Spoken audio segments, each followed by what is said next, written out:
Kupo Moogles, this is TheShwantz27 here with another Coliseum to recap, and for round 6, we had Realm's Brush for the Gladiators, granting +5 speed and +5 magic power to start, with another +15 magic power bonus for winning the Coliseum match, of which all of our runners decided to get this valuable reward with a +20 magic power boost overall. To lean on the Murder Child's magical prowess, all Espers were multi-summonable, teaching 4 to 5 spells apiece, and learning those spells at a faster 7 times rate versus the standard 5. There were no experience eggs or illuminas, but they weren't really necessary with this type of magical firepower. With these settings in mind, how did our matches fare? The upper bracket finals had Falcon Hit square off against Taco Mage with Swordtech Terra and GP Rain Sabin to start, so both runners immediately headed to the Imperial base in the Sealed Gate Cave for some Marvel shoes, but an Imp Halberd, Dragoon Boots, Dragonhorn, and Imp Armor, all in the World of Balance South Figaro between the chests, relic, and armor shops, allowed Falcon Hit to get an endgame build for one of his characters right away, while Taco Mage got an Aura Landstead check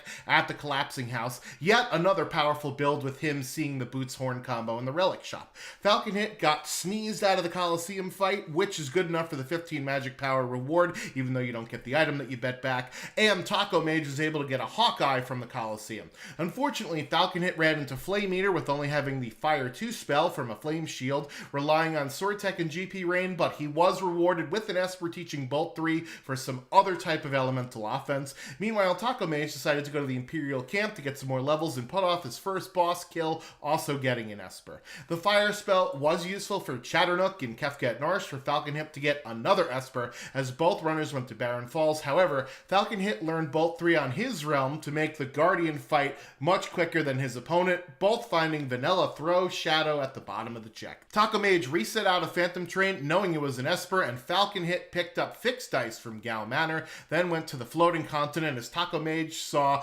Morph jump Gao at Esper Mountain after taking down Magimaster with Throw, Dispatch, and GP Rain, then headed to that South Figaro Relic Shop for 1 pair of boots and 2 Dragon Horns to use on Fixed Dice for Terra and Gao, as Falcon Hit got his Imp user online before the second Esper in the Floating Continent, and Blitz Cyan at the end of the 3-part check, which was the next move for Taco Mage. Meanwhile, Falcon Hit struggled through Magimaster for his 6-character Gao and decided to go into Cyan's Dream to get 3 Espers, as well as all 8 Swordtech unlocked for Terra. Runners then diverged from the checks that we had already seen, with Falcon Hit taking down a Dragon and Welk at the Tritok Cliff for Cathood, while Taco Mage did the Gao loop with an Esper at the Veld and Umaro at the Serpent Trench. Having 12 bosses, Falcon Hit went to the Auction House for his Go Mode Esper and already had KT skip. Taco Mage reset out of Go-Go and Velt Cave and went to Jador, getting another dead check Valiant Knight from Owzers, so he didn't go far to Mount Zozo, unfortunately getting yet another unnecessary character Strago, as Falcon Hit already started the final battle. Check struggles continued for Taco Mage, getting an Esper from Welk and Yeti Cave, but the Cat Hood from Tritok Cliff. However, Falcon Hit was already on tier 3, and then final Kefka as Taco Mage finally got Go Mode from the Auction House. After Goner, Kefka turned on his mean streak with Havoc Wing on Sabin and trained to nullify most of his offensive power, but after a recovery period while charging up for a second Goner, Falcon Hit was able to advance to the Grand Finals with a time of 1:14.59 over Taco Mage's 1:33.53. The lower bracket kicked off with Dr. DT versus Boo, starting with Gogo and Blitz Strago, along with finding great treasure like Ragnarok, Atma Weapon Minerva, and a Thunder Shield after some nice sync in the World of Balance South Figaro. Natural Magic Throw Edgar was waiting in Zone Eater, and both runners got at least a Valiant Knife from the Coliseum, with Boo also getting an Aegis Shield. Boo found Katana Soul for his Valiant Knife, and Dr. DT grabbed Calmness Protection with Golem on the Figaro throne.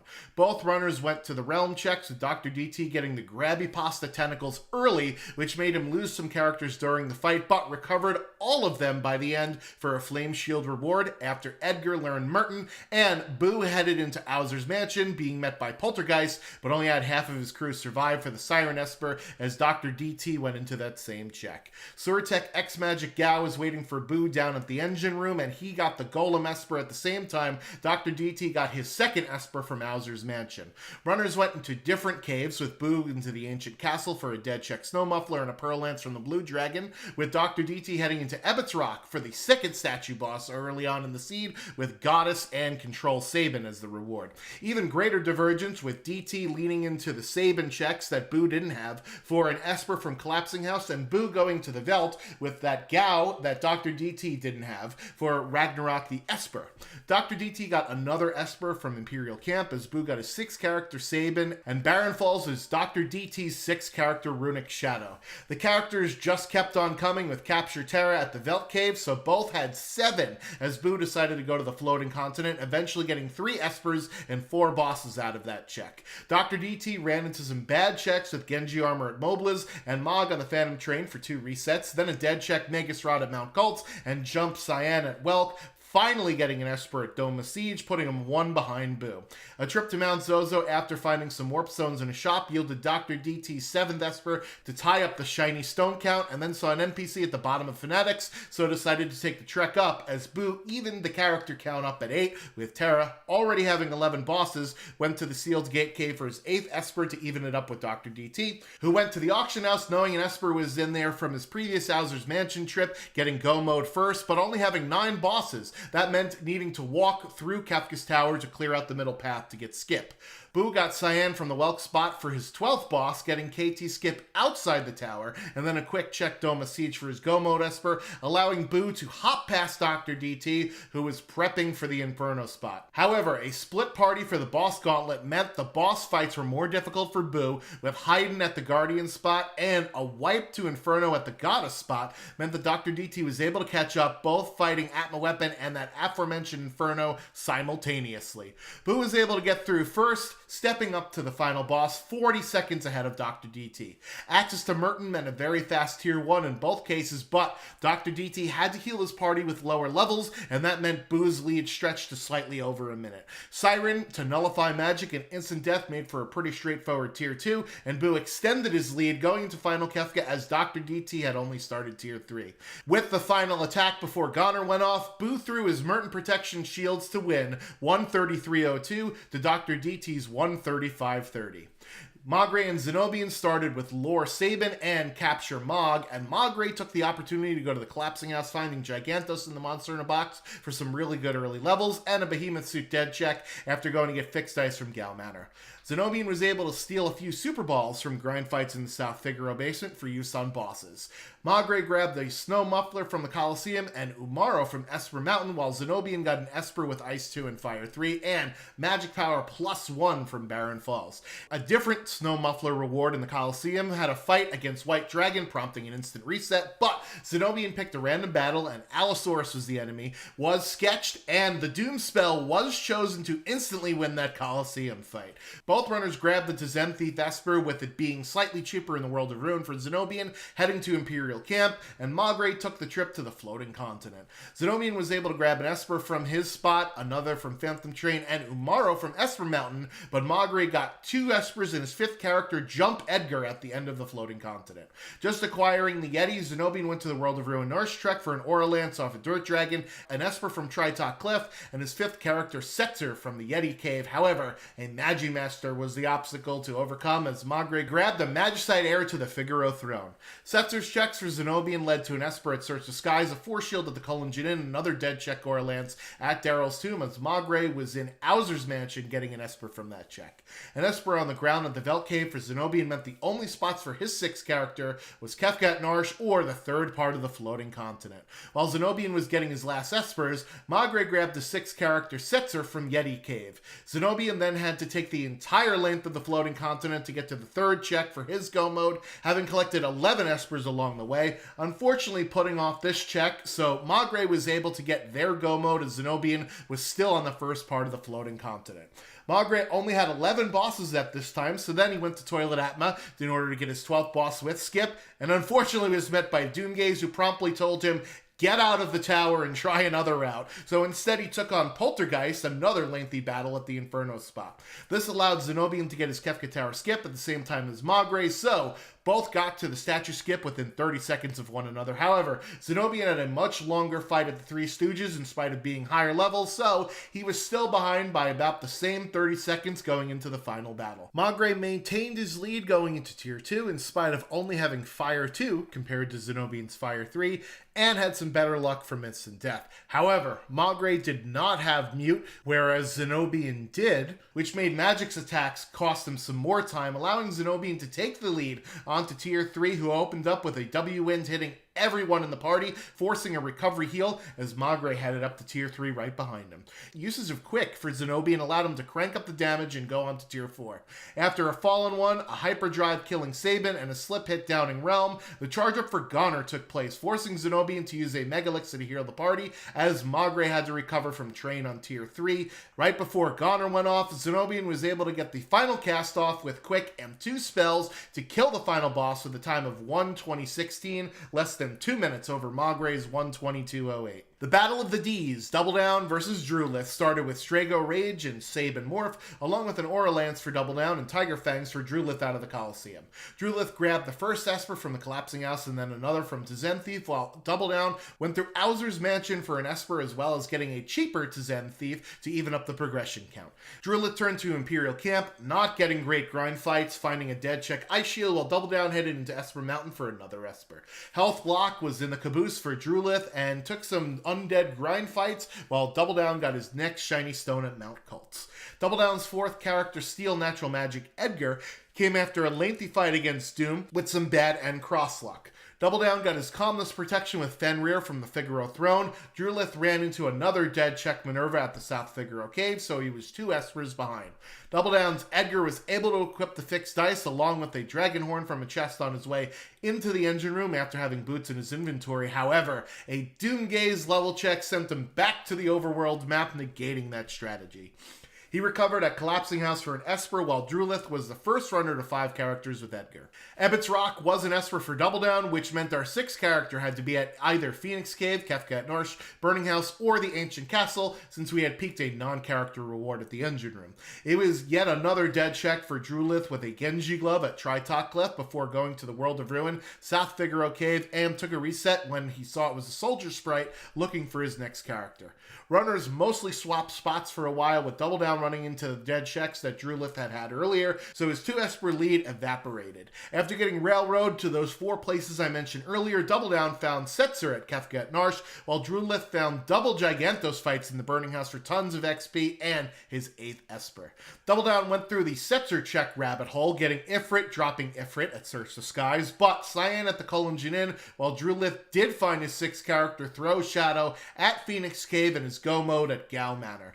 Double Down reset out of Doma Siege, finding a redundant Celeste, instead going to check the inscription on Daryl's tomb, which was unfortunately another dead check Marvel Shoes, before resetting and turning to Mount Zozo, again resetting from Gao as the reward at the end. After heading to the auction house, sitting through an Imp Robot cutscene, Drulith was onto the Guardian spot, opting to not overload his party with easy bosses like Ultros Chupan, Narapa, and Leader. Double Down finally got his go mode right before Drulith used Sketch on Ultros 3 for a quick win, and finally some adversity came in the form of a Vanilla Goddess, but Drulith's higher levels, plus not running into a series of unfortunate events, allowed him to start the final battle, while Double Down wanted to take on a Kefka Tower Dragon for some more levels. The insane magic power granted from the Coliseum, plus an Esper bonus, allowed Drulith to easily power through the first 2 tiers, heading up to Tier 3 as Sabin's morph timer ran out, which allowed his character to continually be in the morph state throughout the rest of the Kefka fight. The last part of the Kefka battle, however, got a bit close after Fallen One opting to attempt to steal a Mega Elixir from Kefka unsuccessfully. So with 1 HP on all of his characters, and as Kefka was charging for Goner, finally killed the boss on the last magic cast right before he would have taken a wipe, stepping on the gas, winning with a time of 1:20:04, just as Double Down had finished off his boss gauntlet. On to the top plays of round 6, starting off with Taco Mage was able to use the Wing Edge's insta-death proc to take out tools on tier 2 in a nice heads-up play. Since this was a Realms Brush flag set after all, you knew there would be some sketchy moments, and picking back off of instant death is Zenobia getting a Doom spell from a sketch on an Allosaurus in the Coliseum, which resulted in an easy win and the plus 15 magic power bonus. Drulith also used sketch to dispatch of Ultros 3 in a hurry, not needing the XP due to his high amount of levels before heading into KT, and this is a speed run after all. Sticking with Drulith at the top spot is Permamorph for his Sabin character, getting it between tier 2 and tier 3 with the morph meter running out during the tier transition, meaning his character was doing double damage and getting half off of incoming magic attacks for the rest of the final Kefka battle. Of course, there's the fails of the round, and Boo's Zone Eater was not playing nice in spite of sneaking past the Chancellor both times, but hitting the menu buffer actually backfired in this case, with him taking a spill off the bridge 2 times before finally sneaking past. There was a few bad check runs throughout this round, with Dr. DT getting a Genji armor at Mobliz, then Mog on the Phantom Train when he already had 6 characters, then a Megastrad at Mount Cults, and an unnecessary Cyan at Welk before finally getting some needed progression. Double Down, just needing 1 Esper after getting a character in Kefka at Narsh, got Cyan from Colin Jinin, reset out of Celeste Doma Siege, then Marvel Shoes at Daryl's Tomb, then Gao at Mount Zozo, and having to watch an Imp Robot cutscene before finally getting his last Magicite at the auction house. Taco Mage is also on the Esper hunt after getting his 6th shiny stone at the Veld, but ran into Umaro at the Serpent Trench, reset out of Gogo at Velt Cave, followed by a Valiant Knife at Owser's Mansion, Strago at Mount Zozo, then finally an Esper at Welk, but another dead check Cathood at Tritok Cliff before finally getting his last 2 Espers for Go Mode. And taking home the dubious best fail, or is it worse fail? Anyways, we got some sweet Doomgaze action wiping Double Down's whole party after walking down to the Figaro engine room check, which is always an annoying spot to have to get thrown back to the world map, and Magre having to take a different boss spot for his skip after taking a party-wide death at the Toilet Atmos spot in Kefka's Tower. The next round of the Coliseum will feature Umaro's Club, the best place around to dab, giving a plus 10 strength bonus with a Coliseum win, rewarding you an additional plus 30 strength, so that's 40 total, with a caveat of auto berserk status for your team. You can negate this with a peace ring or ribbon relic, but you gotta find them in the shops or chests in your seed. There are a lot of excluded commands, possess, capture, runic, X magic, sketch, control, and only half of the characters in the pool will have a special command at all, with the rest just getting fight, magic, and item. Espers will always have a stat bonus, and your stats are 100 to 125% of vanilla, with no free progression in these flags. The Coliseum quote-unquote reward will be something that is a hotly debated topic amongst runners and viewers alike, so we'll see how the 2 lower bracket semifinals matches use this to their advantage in the upcoming round. Well, that's going to do it for me. I've been TheShwantz27. Until next time.